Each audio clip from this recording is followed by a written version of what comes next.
말씀은 에베소서 2장 1절에서 5절 말씀입니다.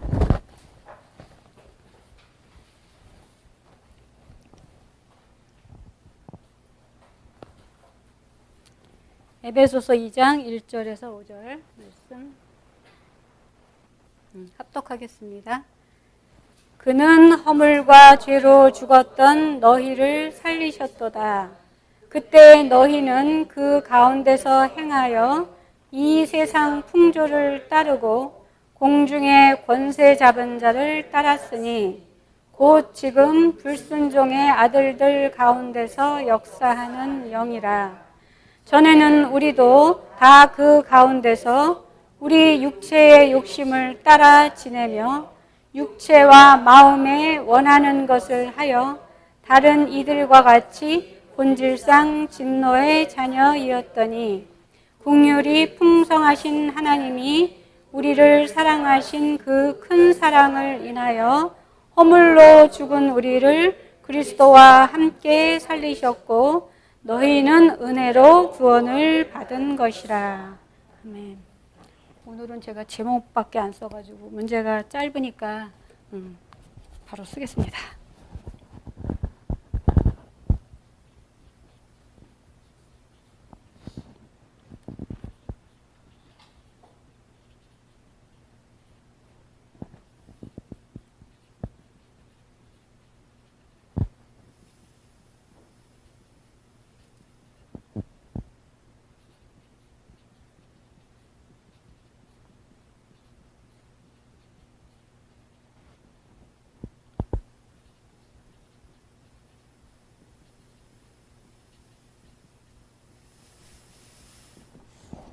지난 시간에는 아담의 타락으로 인해서 우리가 이제 원래 우리의 그 지위는 아담의 지위는 왕 같은 제사장이라고 그랬잖아요. 근데 이 왕 같은 제사장이 결국 우리가 타락으로 인해서 이 유전되는 모든 죄로 인해서 사망이 오는 그것에 대해서 말씀을 드렸는데, 그래서 여기 보면 답이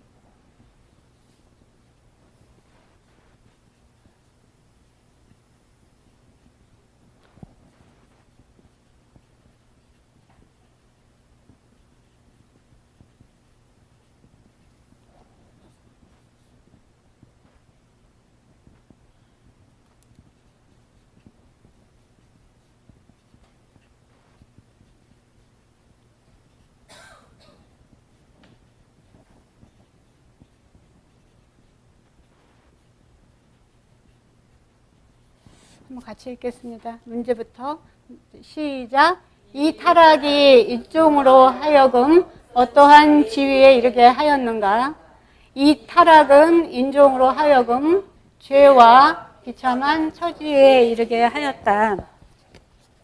그래서 지난주 시간에는 이제 이 죄에 대해서 벌써 오늘 네 번째 시간인데, 사실 성경 전체가 우리 죄에 대해서 다루는 부분이고, 또 사람이 많아졌기 때문에 또 그 죄라는 것이 다윗 편에 보면은 머리털보다도 많다고 그랬잖아요. 그래서 많은 사람들의 그 죄를 다뤄야 하기 때문에 이 성경이 굉장히 많은 이야기들과 또 많은 등장인물들이 사실 나옵니다. 근데 이 죄라는 것이 결국 유전이 돼서 그 아담의 원죄가 우리에게까지 이제 유전이 돼서 온 것이었는데, 그래서 지난 시간에 유전되는 것에 대해서 이제 같이 배웠습니다. 오늘 에베소서에서도 말씀하시지만 허물과 죄로 죽었던 우리라고 했잖아요. 바로 이 유전되는 것에 의해서 우리가 유전되는 것을 보면은 하나님이 만들어주신 영혼, 우리가 밖에서 보면은 그 아버지, 그 아들이야 이런 얘기들을 굉장히 많이 하는데, 바로 이 영혼이 유전이 되고, 그 다음에 또 육체적으로도 보면은 이렇게 닮아가고, 또 뭐 여기는 주로 이제 그 아버지의 어떤 행실이나 뭐 성격이나 이런 것들이 이제 이렇게 유전이 되는 이제 그런 부분으로 우리가 볼 수가 있고, 또 행동하는 것들이 어떨 때는 똑같이 이렇게 되는 경우들을 굉장히 많이 보거든요. 그래서 육체가 유전이 되고, 또 우리가 이제 했었던 게 이제 그 죄라고 하는 부분이었습니다. 그래서 제가 그 원죄라는 뜻에 대해서 이제 말씀을 드렸는데, 이 조상들 아담으로부터 시작해서 내가 지은 죄는 이제 자범죄라고 보면 쭉 이제 전해져 내려오는 그런 죄들, 그래서 보통 유전죄라고 하는데, 바로 이제 이것이 이제 원죄 또는 아담이 지은 것을 또 원죄, 근원이 되는 죄다. 그래서 원죄 이렇게 얘기를 하는데 지금 여기서 말하는 유전되는 것은 바로 죄에 대한 부분이었습니다. 그래서 이제 이걸 유전죄라고 이렇게 하게 되는데 이 죄가 이제 두 가지가 있었다. 죄의 부분이 있었고 죄값이 있었다라고 그랬잖아요. 우리가 세상에서도 보면 사람을 해치든 내가 누구의 돈을 빼앗든 그 죄를 지었으면 죄에 대한 값을 치러야 되잖아요. 내가 감옥에 들어가서 살고 나오든 그 이제 돈을 이제 내가 빌렸으면 돈을 갚아야 된다고 하는 어떤 그런 죄에 대한 값 또는 책임이라고 할 수 있는 부분들이 있는데 지난주에는 여기 부분에 제가 코스를 맞춰서 말씀을 드렸습니다. 결국 이 죄값이라고 하는 부분에 있어서 이 죄도 유전이 되지만 이 죄값도 유전이 되는데 이 죄값을 예수 그리스도라는 분, 우리가 죄를 스스로 해결할 수가 없기 때문에 하나님이 육신으로 오셔서 이 예수 그리스도를 믿는 자들은 이 죄값을, 죄에 대한 책임을 해결을 해주신 것이거든요. 그렇지만 이 죄가 없어지는 것은 아니에요. 우리가 어떤 물건을 훔쳤는데 또는 우리가 이제 어떤 사람의 돈을 내가 뭐 유리창을 깨트렸다. 우리 아들이 유리창을 깨트렸는데 그 유리창 값을 물어줬다고 해서 그 아들이 지은 죄가 사라지는 게 아니거든요. 이 죄라는 것은 유전이 된다는 얘기예요. 무엇을 통해서? 이 영혼과 육체를 통해서 유전이 된다는 얘기였습니다. 그런데 이 죄값에 있어서 이 예수 그리스도가 우리의 구원자이심을 믿는 사람들은 여기서 이제 영생을 얻게 되는 부분이고 요한복음 5장 24절에도 그렇지만 내 말을 듣고서부터 시작이 되잖아요. 듣고 하는 사람한테는 영생을 주지만 그렇지 않은 이런 불신자들은 이것을 믿지 않는 사람, 세상 사람들은 이 죄 자체부터 믿지 않기 때문에 이 예수 그리스도에 대해서는 전혀 알지만 예수 그리스도가 어떤 분인지를 전혀 알려고도 하지 않고 또 모르는 사람들이 너무나도 많고 이런 사람들은 영원한 불, 마귀와 그 사자들을 보내시려고 계획했던 그 영원한 불 속에다가 가야 된다. 사실 이 죄값에 있어서 우리가 영혼과 육체가 지어야 되는 죄값이 다른데 이제 사망이 온다고 그랬잖아요. 사망에 이르고 한 아담이 범죄함으로 이 죄로 인해서 사망에 이른다라고 했거든요.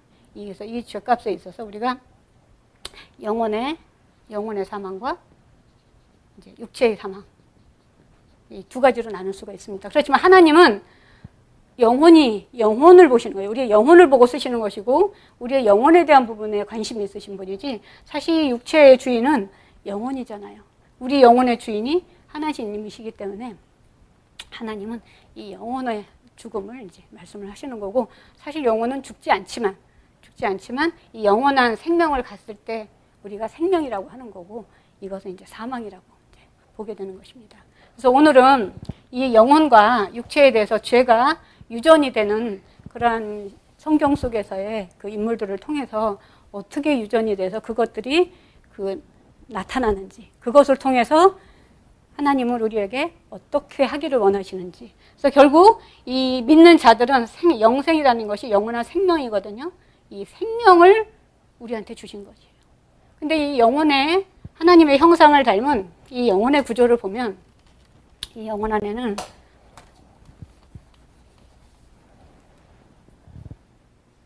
생명도 있지만 또 영과 마음이 따로 있잖아요. 사람들은 이런 영과 마음이 영혼이 있다는 것조차도 사실은 밖에 있는 사람들은 모릅니다. 이 영혼에 대해서도 성경에서도 영혼에 대한 단어가 한 194구절, 거의 200구절에 200번에 걸쳐서 이렇게 영혼이라는 단어가 나오는데 다윗이라는 사람이 가장 영혼에 대해서 많이 썼거든요. 그래서 이 영혼이 우리 창세기부터 나오는 단어가 아니기 때문에 이 영혼이라는 단어 안에는 생명도 있고 영도 있고 마음도 있는 것입니다. 근데 여기서 이 예수 그리스도로 인해서 우리가 죄값, 죄에 대한 책임을 해결해 주셨다라고 하는 것은 그것을 믿는 자들에게 생명을 주신 것이지 이 영과 마음이 그것은 그대로 그 상태, 그대로 죄가 있는 그 상태라는 것입니다. 그래서 그것을 우리가 해결을 해야 되는 부분이 있어요. 우리가 책임을 져야 되는, 우리가 해결을 해야 되는 이 죄로부터 죄가 유전된 그런 부분은 우리가 해결을 해야 된다라고 보면 되겠습니다. 그래서 이 영혼의 부분에 있어서 이제 생명을 얻었으니까 그다음 그러면 이 영과 마음과 이 육체에 있어서 이 유전되는 것들이 어떻게 나타나고 있는지 성경 속에서 나타나고 있는지를 통해서 한번 보겠습니다. 먼저 이 영과 이 마음과 육체의 부분은 실제로 성경에서 등장을 할 때에는 영은 보통 남자나 또는 남편으로 등장을 하죠. 그리고 이 남편이 나오는데 또 이 마음의 같은 경우는 여자나 아내로 이제 등장을 하겠죠. 보통 이렇게 아내가 등장을 하면 마음의 문제들이 많은 것이고 또 이 남자들이 등장을 하게 되면 이제 영의 문제가 많은 것이고 그다음에 이제 육체 쪽은 이제 열매이기 때문에 이제 자식들이나 이렇게 그렇게 해서 자식을 통해서 우리가 열매를 보게 되는 것입니다. 그래서 먼저 이 영의 부분에 영의 것이 영의 죄가 어떻게 유전이 돼서 그 6,000년의 그 죄가 어떻게 이렇게 이어져 왔는지 우리에게까지 이어져 왔는지 이것을 한번 보도록 하겠습니다. 먼저 창세기 먼저 영에서는 오늘 그 창세기에 등장하는 그 이삭의 아들 중에 에서하고 야곱이 있죠. 창세기 26장을 보겠습니다. 창세기 26장.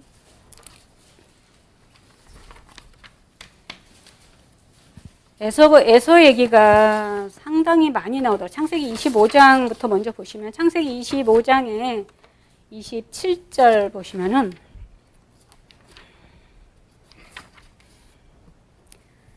그 에서가 장자의 명분을 파는 장면이 나와요.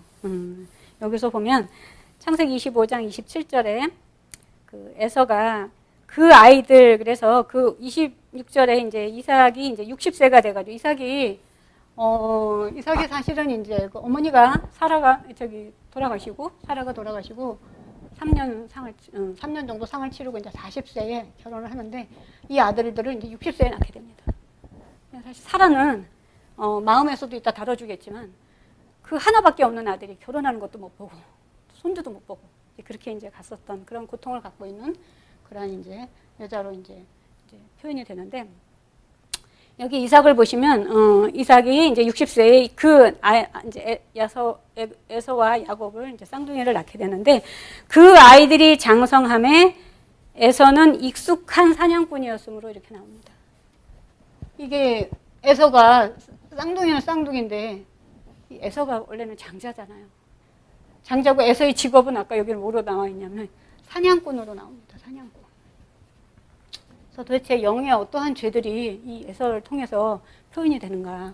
여기 보시면 이 사냥꾼에 대한 얘기는 창세기 6장부터 사실 나옵니다. 하나님의 아들들이 그 사람의 딸들과 이렇게 해가지고 네피림이라고 하는 용사가 나왔다고 얘기하셨거든요. 창세기 6장에는 네피림이라는 단어로 나오고 네피림, 용사. 사냥꾼 하면은 용사 같이 느껴지잖아요. 그래서 네피림, 창세기 10장에서는 니므롯이라고 구스의 아들 니므롯 해가지고 또 용사라고 이렇게 나옵니다. 이 사냥꾼들은 농사를 짓는 사람들하고는 다르죠. 우리도 아까 식사하면서 이렇게 대화를 하시는 걸 보니까 다 이렇게 자기가 직업으로 갖고 있는 것 또는 자기가 잘하는 것에 대한 사람들은 그쪽에 이렇게 관심이 되게 많잖아요. 마찬가지로 이 에서도 사냥꾼이기 때문에 창세기에서 하나님이 네피림을 얘기를 하시면서 이 용사라고 얘기를 하시면서 그 뒤에 바로 그들이 마음으로 생각하는 모든 것이 악할 뿐임을 보시고라고 얘기를 합니다. 이 사냥을 하는 사람들은 죽여야 되는 거잖아요. 그러니까 우리가 이게 세상에서도 이렇게 살인을 하는 사람들을 보면은 처음부터 사람을 죽이는 게 아니라 동물들을 죽이다가 보면 이 죽이는 것에 대해 살인하는 것에 대해서 굉장히 무뎌지면서 사람들도 쉽게 죽이고 이렇게 그렇게 되는 일들이 굉장히 많더라고요. 그래서 마찬가지로 이 사냥꾼들은 근본적으로 포악한 부분이 있고 또 이 잔인한 부분들이 있습니다. 이런 것들이 악으로서 쭉 이렇게 연결이 된다고 그렇게 보시면 됩니다. 이 사냥꾼 같은 경우가. 그리고 이 에서 같은 경우가 이제 보면은 익숙한 사냥꾼이었으므로 들 사람이 되고 반면에 야곱은 조용한 사람이었으므로 장막에 거주하니 이렇게 나오는데 이 뒷이야기가 보면은 이제 에서가 사냥을 이렇게 하고 돌아왔는데 이제 배가 고팠었던 거예요. 완전히 이제 육신 배고픔이라는 게 여기서 이제 육신의 생각이죠, 말하자면. 그래서 이 에서가 배가 고프니까 그 장자의 것을 그 한 그릇 죽하고 이렇게 바꾸잖아요. 참 이걸 보면서 정말 이 귀한 장자권을 이 에서가, 근데 그 에서가 하는 게 아니라 사실은 이제 야곱이 얘기를 하는 거죠, 그렇게. 그래서 형의 장자의 명분을 오늘 내게 팔라. 내가 이 죽을 줄 테니까 내가 피곤하니 그 붉은 것을 내게 먹게 해라 라고 얘기를 하니까 형의 장자의 명분을 그러면 오늘 내게 팔라라고 얘기를 해서 결국에는 장자권을 이제 팔면서 죽을 얻어먹게 되죠. 근데 그 이후에 이제 창세기 27장에서 야곱이 축복을 주기 위해서 이삭이 이제 축복을 주기 위해서 이삭은 사실 그 고기를 좋아했다라고 그러잖아요. 이 야곱이 이게 에서가 사냥해 오는 그걸 가지고 이렇게 해주는 걸 되게 좋아했다 그러고 반면에 이제 엄마는 이제 야곱을 좋아했다 이렇게 표현이 되는데 어쨌든 이때 그 야곱과 그 리브가가 이렇게 해가지고 어쨌든 장자권이 여기서 이제 야곱이 다 축복을 받게 되잖아요. 그때 에서가 하는 말이 있습니다. 여기 보면은 이 에서가 야곱이 이제 축복을 받았다는 소리를 듣고 34절에 보시면 27장 34절에 보겠습니다. 에서가 그의 아버지의 말을 듣고 소리질러 슬피 울며 이제 원망을 하고 막 노하고 이 마음이 격동하면서 이제 슬피 울면서 아버지에게 이르되 내 아버지여 내게도 축복하소서 내게도 그려. 이게 자라면서 하나님이 야곱한테 축복을 주신 것을 분명히 알았을 거고 했을 텐데도 계속 이 야곱한테 이제 축복을 이제 다 주셨다고 하니까 소리를 지르면서 슬피 울면서 이게 2번 나옵니다. 이 뒷장에서도 이제 뒷부분에서도 이제 또 나오는데 그래가지고 이삭이 이르되 네 아우가 와서 속여서 네 복을 다 빼앗았다고 이삭이 얘기를 하니까 에서가 이르되 그의 이름을 야곱이라 하면 마땅하지 아니하니까 이 야곱이라는 이 뜻이 속이는 자 이런 뜻이 있거든요. 그래서 야곱이라 함이 합당하지 아니하니까 그가 나를 속인 게 벌써 2번째입니다라고 얘기합니다. 처음에 자기가 배고파서 그 죽 한 그릇 얻어먹으려고 장자권을 팔았을 때 그때도 자기를 속였다고 얘기를 하고 지금도 이렇게 나를 속여서 나의 것을 다 빼앗아 갔다 제가. 이렇게 하면서 이제 이 에서가 굉장히 분노하고 원망하고 하는 이런 모든 것들이 이 영을 통해서 이 악이 유전이 되는 거예요. 악한 생각이 이제 유전이 되는 것입니다. 사실 이 마음이라는 것은 다 이렇게 정보가 담기는 것이지 어떤 결정권을 가지고 있는 게 아니고 우리 영혼의 주인은 영이죠. 우리 영혼 안에서의 주인은 영이 되는 거고 우리 영혼 전체의 주인은 하나님이 되시는 거기 때문에 이 영이 하나님의 그 영의 생각을 해야 되는 부분들인데 오히려 거꾸로 이 영이 육체가 원하는 대로 움직여지는 게 그것이 하나님이 보시기에는 변질됐다라고 얘기를 하시는 것입니다. 원래 하나님이 우리에게 영혼을 불어넣어주시면서 이 하나님의 형상으로 이런 걸 다 만들어 주실 때는 영의 생각을 하기를 원하셨고 그렇게 만드셨지만 결국 이 육체는 영혼을 담는 그릇이며 이 어떤 그 육체의 주인이 영혼이기 때문에 우리가 내 영혼이 원하는 대로 육체가 움직여줘야 되는데 거꾸로 우리는 육체가 원하는 대로 이 에서 같은 경우도 육체가 원하는 대로 지금 움직이고 화내고 분노하고 원망하고 소리 지르고 막 이렇게 하는 부분들이 있습니다. 그래서 결국에는 뭐라고 하냐면 나를 위하여 빌복을 남기지 아니하셨나이까 하고 아버지한테 막 이제 이렇게 하면서 소리를 높여 울면서 죽이고 싶은 살인하고 싶은 그러한 마음까지 갑니다. 결국 에서가. 그래서 결국 그것을 이게 보면 그의 41절에 보시면 그의 아버지가 야곱에게 축복한 그 축복으로 말미암아 에서가 야곱을 미워했다고 그러죠.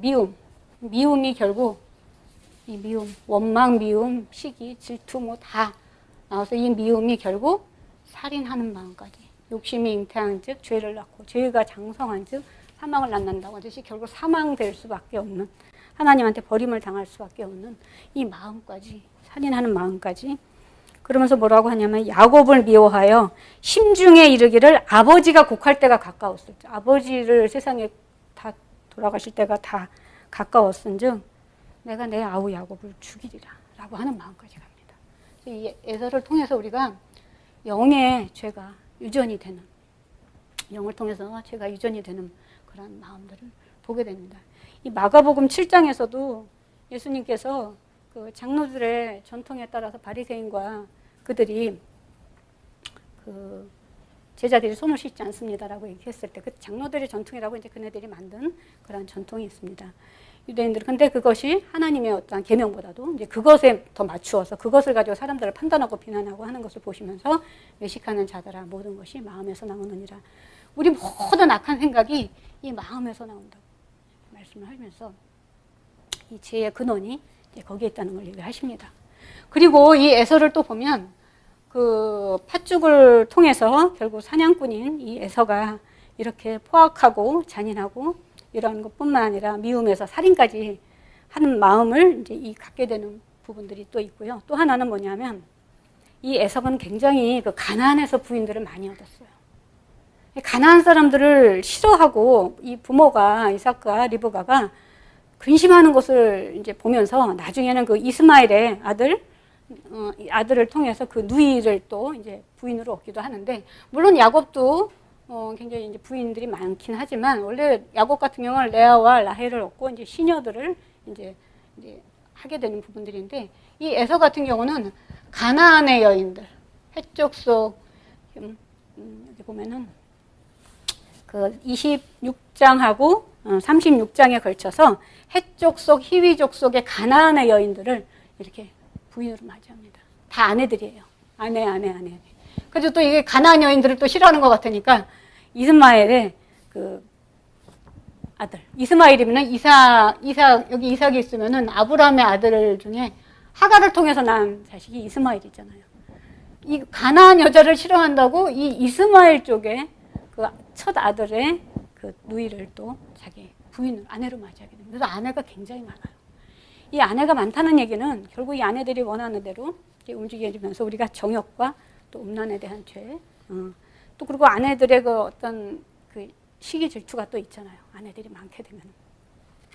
나중에 우리 이런 것들이 다 이렇게 죄로 유전이 돼서 나중에 솔로몬에 가서도 그 아내들이 천명이 되면서 그런 또 어떤 그들 간에 또 암투가 있고 또 그들을 통해서 우상이 들어오고 이런 것들이 들어오잖아요. 그래서 이 에서를 통해서 이 영의 죄가 어떻게 유전이 되는지 이렇게 해서 한번 봤습니다.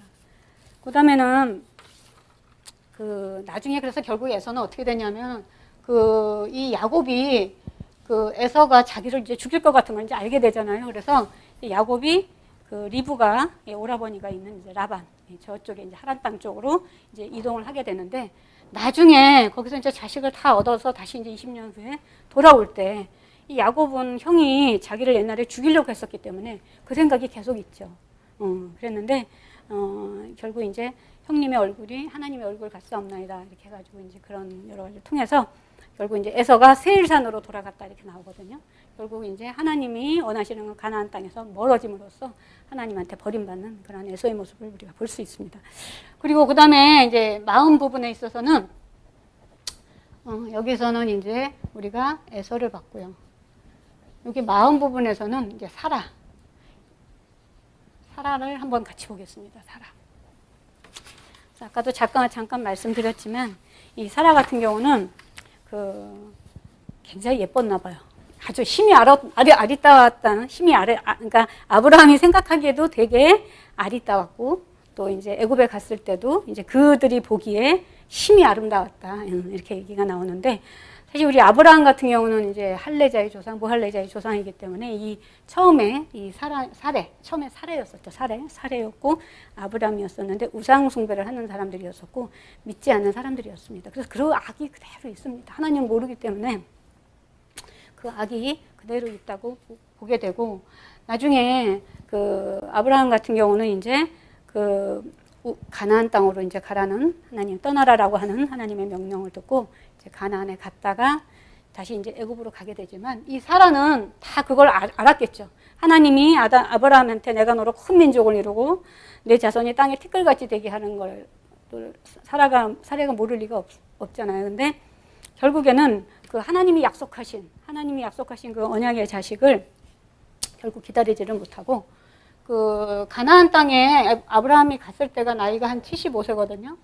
75세가 됐는데 이제 이 하갈을 얻게 되는 그 나이가 85세입니다. 10년 기다리고 이제 더 이상 이제 10년을 기다리고는 이제 안 주신다 생각하고 하나님이 안 주신다 이렇게 딱 얘기를 하면서 이거 보면은 이 사라에 대한 부분은 창세기 11장을 한번 보겠습니다. 창세기 11장. 창세기 11장.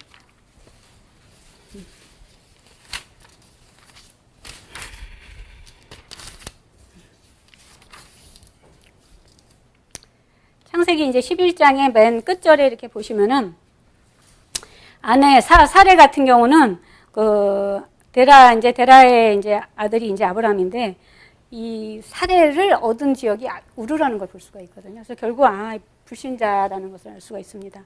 근데 이제 12장에 보시면 이제 떠나라라고 해가지고 이제 같이 이렇게 떠나게 되는데 여기 보시면 창세기 12장의 그 11절 보겠습니다. 창세기 12장의 11절 보시면 아브라함이 애굽으로 내려갈 때 그의 아내 사레에게 말하기를 내가 알기에 그대는 아리답다라고 얘기를 합니다. 그래서 아브라함이 한 번. 그리고 또 다시 그 사람들이 또 그 14절에 보시면 그 애굽 사람들이 그 여인이 심히 아름다움을 보시고. 그래가지고 근데 이제 아내를 누이라고 속였기 때문에 결국에는 이제 그 나중에 이제 바로가 알게 돼가지고 이 아브라함한테 많은 이제 물품을 주게 되죠. 그때 하갈이 같이 이제 오게 됩니다. 그러니까 이 아름다웠기 때문에 이 사례가 이만큼 아름다웠기 때문에 이 바로 또한 이 굉장히 예쁜 지금 우리로 치면은 궁녀겠죠, 궁녀. 임금의 여자들은 이렇게 궁에 들어가면은 평생을 거기서 살다가 임금님이 한번 이렇게 그 잠을 잘까 말까 한 그런 삶을 살잖아요. 근데 이 하갈 같은 경우도 이제 그렇게 바로의 궁에서 이제 궁녀로 들어갔던 그런 여자인데 그 당시로 봤을 때는 한 15세 정도에 이제 해가지고 사라의 종으로 이제 같이 이렇게 왔겠죠. 10년이 지났으니까 이 하갈의 나이는 25세쯤 됐다고 보시면 돼요. 25세가 됐으면 굉장히 예쁘죠. 이제 저도 이렇게 젊은 친구들을 보면 젊음이 참 좋더라고요. 나이가 들면 이 모든 육신이 이렇게 쇠하고 이러니까 젊은 그 자체가 이쁩니다. 그러니까 이 85세, 아브라함이 85세면 사레는 75세거든요. 이때 이제 결국 이 하갈을 통해서 사레가 얘기를 합니다. 하나님이 뭐라 그러시냐면 하나님이 나한테 자식을 안 주신다. 그 얘기가 나옵니다. 15장에 보시면 15장인가? 창세기 16장. 창세기 16장 보시겠습니다. 아브라함의 아내 사레는 출산하지 못하였고 이렇게 나와요. 하나님이 계속 안 주시죠, 이때까지.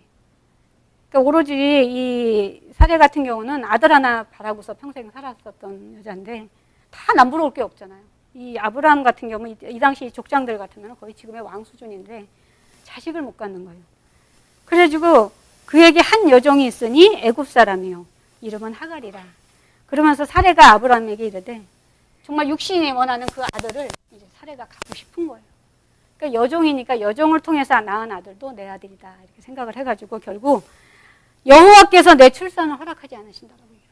이 참 믿지 않는 물론 하나님을 이제 이때는 이제 알았겠죠. 하지만 참 이게 믿음이 약한 거죠 이게. 여호와께서 내 출산을 허락하지 아니하셨으니 원하건대 내 여종에게로 들어가라. 내가 그로 말미암아 자녀를 얻을까 하노라. 이래가지고 이때 이제 하갈이 들어가서 결국 86세에 하갈을 통해서 자식을 얻게 됩니다. 근데 여기 보면 이 첩을 이 4절에 보면 아브라함이 하갈과 동침하였더니 하갈이 임신하며 그가 자기의 임신함을 알고 그 여주인을 멸시했다 이렇게 나오죠. 처음에는 자기 자식이라고 생각을 했는데 이제 여종이 자기를 멸시하니까 거기서 이제 시기와 질투와 이런 모든 것들이 이 사례는 마음이기 때문에 이 마음에서 많은 이 여자들의 그런 것들이 하나님 그러면서 이 5절에 하는 말이 사례가 아브라함에게 이르되 내가 받는 모욕은 당신이 받아야 되는데 내가 나의 여종을 당신의 품에 두었거늘 그가 자신의 임신함을 알고 나를 멸시하니 나사의 여호와께서 판단하시기를 원하노라 하면서 사례가 얘기를 합니다. 그래서 이 마음에 이러한 시기, 질투, 미움 이런 것 이 사례의 마음을 통해서 나타나고 그래서 그것을 아브라함이 듣게 됩니다. 그대로 마음에서 나오는 아합. 그러니까 우리가 원래 이 영이 남편이고 마음이 아내가 되면 제대로 됐으면 이 영 밑에 마음이 선과 이렇게 악이 돼야 되는데 하갈이 악이라고 보면 사례도 선인 거예요. 이게 말하자면 하나님이 처음에 아담에게 넣어주셨던 그 선한 것이 다 변질이 돼서 이것이 악으로 되면서 이 결국 하갈을 내쫓게 되잖아요. 근데 이게 보면 당신의 여종을 나의 여종을 당신이 품에 두었거늘 뭐 이렇게 쭉 해서 이제 사례가 이제 불평불만을 하면서 이 아브라함한테 얘기했더니 아브라함이 뭐라 했냐면 당신의 여종은 당신의 수중에 있으니 당신의 눈에 좋을 대로 행하라라고 얘기를 합니다. 결과적으로 이 마음의 악을 그대로 영이 받아들면서 육신의 생각을 하게 되는 것이죠. 그래서 이 사례가 결국은 이 하갈을 내쫓아버립니다. 그러고 이후에 이제 아브라함이 이제 99세 때 약속을 받고 이제 100세에 그 원하는 이삭을 받게 됩니다. 그래서 이 마음이 모든 것이 이 마음에서 이 악이 다 변질돼서 이 마음에 있는 이 정보들이 다 이렇게 변질이 되면서 결국 영이 그 생각을 통해서 육신의 생각을 하게 되는 것입니다. 그리고 이제 세 번째 이제 육체에 대한 부분은 이게 열매에 대한 부분이기 때문에 이 열매는 자식을 통해서 볼 수가 있는데 이 성경의 이 이스라엘 민족의 가장 근간이 되는 이 열매 부분은 바로 야곱의 12아들이라고 볼 수가 있습니다. 이 야곱의 12아들, 우리가 12가 12이 하나 되기가 되게 힘들죠. 우리가 마음도, 내 마음 안에서도 마음이 하나 되기가 되게 힘든데 이 야곱의 12아들도 마찬가지입니다. 이 12아들의 이런 모든 악함, 그런 그 육체의 열매라고 하죠. 그 육체의 열매를 통해서 그 유전된 그런 악돌로 인해서 결국 이스라엘 민족은 나중에 나뉘어지게 되고 솔로몬 이후에 르호보암 이후에 나뉘어지게 되고 결국은 멸망하게 되고 하나님이 더 이상 쓸 수 없는 그러한 사람들이 되고 그래서 결국 이제 예수 그리스도께서 오시게 되는 그런 이제 원인이 됩니다. 그래서 여기 보면 이 야곱의 12아들을 보면 이 레아와 그 라헬이라고 하는 자매죠. 그러니까 자매도 얼마나 복잡하겠어요. 이 아내들도 되게 복잡하지만 이 라헬과 레아 같은 경우는 더구나 자매잖아요. 지금 우리는 그냥 부인이 하나고 남편이 하나니까 그런 세상에 살고 있어서 그렇겠지만 특히나 자매 같은 경우는 굉장히 갈등이 심할 것 같아요. 더구나 이제 이 라헬 같은 경우는 야곱이 사랑했던 여인으로 이렇게 등장을 합니다. 반면에 자손은 레아를 통해서 많이 보게 돼요. 이 레아를 통해서 12아들 중에 6명의 아들이 레아를 통해서 나오거든요. 그래서 어떻게 보면 레아가 굉장히 자손으로 보면 참 하나님한테 많이 은혜를 입었다라고 볼 수가 있습니다. 그래서 이 야곱의 12아들을 보면 그 첫 번째 아들이 이제 르우벤이죠.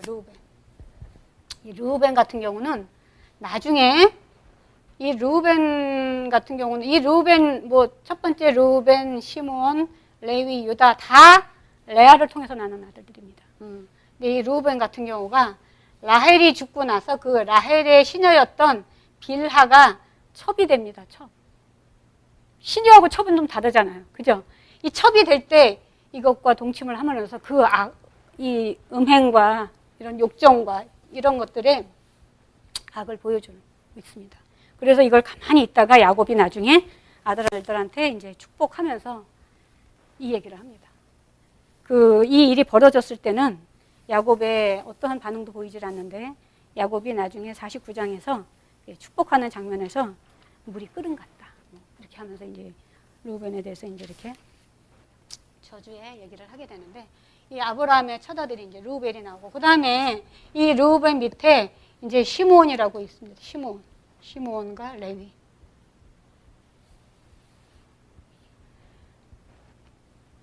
여기 시므온과 레위는 디나 사건에서 나옵니다. 디나 사건에서 이 세겜성의 그 아들이 창녀같이 대우했다고. 거기를 그냥 다 이렇게 죽이게 되는, 살인까지 하게 되는, 이 살인의 행위까지 하게 되는 그 악이 있습니다. 이 르우벤은 이제 정욕이죠, 정욕적이고, 음욕적이고. 이 사실 살인에서 시작하는 것이 아니라 그 처음을 보면은 미워하고 원망하고 이런 것들이, 분노하고 혈기 이런 것들이 다 이렇게 쌓여서 그 할례를 해놓고서 그 사람들을 가서 다 죽이잖아요. 그래서 이 시므온과 레위, 오늘은 여기까지 하고요. 이게 지난 다음 시간에 이제 연결을 해서 이 육체의 열매 쪽, 그 이후에 이제 또 요셉에 대한 부분도 나오고 이제 베냐민에 대한 얘기까지 나오기 때문에 이거는 다음에 조금 더 보충을 하면서 결국 이렇게 영과 마음과 육체의 이를 통해서 이 죄가 유전이 돼, 이런 것들은 우리가 스스로 해결이 돼야 된다는 것입니다. 그러니까 이것을 성경에서 보여주시는 이유는 이러한 마음에서 나오는 이러한 죄들이 다 우리가 갖고 있는 것들입니다. 우리도, 저도 그렇지만 공부를 좀 잘하는 친구들을 보면 부럽기도 하고 되게 부러운 마음이 좀 지나치면 미웃고 좀 질투가 나고 이렇게 되더라고요. 어떻게 저렇게 잘하지? 막 이러면서 이제, 그리고 좀 잘 사는 집, 또 잘 사는 사람들하고 이렇게 자식도 잘 되고 남편도 잘 되고 하는 사람하고 만나서 얘기하다 보면 또 괜히 이렇게 속에서 이렇게 그런 마음들이 일어나듯이 사실 우리가 이 마음에서 다 이렇게 시기, 질투, 미움과 이 욕심으로 인해서 이런 것들이 다 악이 일어나고 있습니다. 사실 이 악을 우리가 물리치기가 그렇게 쉽지는 않고 또 이 악이 이 아담으로부터 시작하면 거의 6천원을 내려온 것이기 때문에 그렇게 쉽게 처리가 되질 않습니다. 이 성경에서도 보면 아브라함도 그렇고, 아브라함도 뭐 25년 그 이상의 세월이 걸리고, 이삭까지 바치는 거 따져보면 40년 이상의 세월이 걸리고, 모세도 그렇고. 하지만 우리가 이 말씀, 세상의 어떤 것으로도 우리의 죄를 해결할 수는 없습니다. 우리의 죄를, 이 마음에 있는 죄를 다 씻어낼 수는 없습니다. 단지 하나님의 말씀만이 가능한 것이기 때문에 예수님이 말씀하셨듯이 예수님이 그 마음에서 모든 것이 올라오는 것이다. 입으로 먹는 것이 더러운 게 아니다. 이렇게 말씀하셨듯이 우리가 예수 그리스도를 이렇게 우리에게 생명 주신 예수 그리스도를 믿게 되면 우리는 이제 성령 하나님이 우리를 항상 함께 하시고 우리의 성령의 전이 되셔서 우리 안에 계셔서 끝날까지 항상 우리를 돌보시면서 그렇게 믿음의 선조들이 승리했던 것처럼 우리들 또한 이렇게 항상 부족하고 항상 악에 달려가고 발과 손이 더 악에 가는 것이 더 빠르고 하지만 한 걸음 한 걸음씩 우리가 죄를 하나씩 하나씩 씻어내면서 그렇게 성장해가는 여러분들 되시기를 축원드립니다. 하나님 아버지 감사합니다.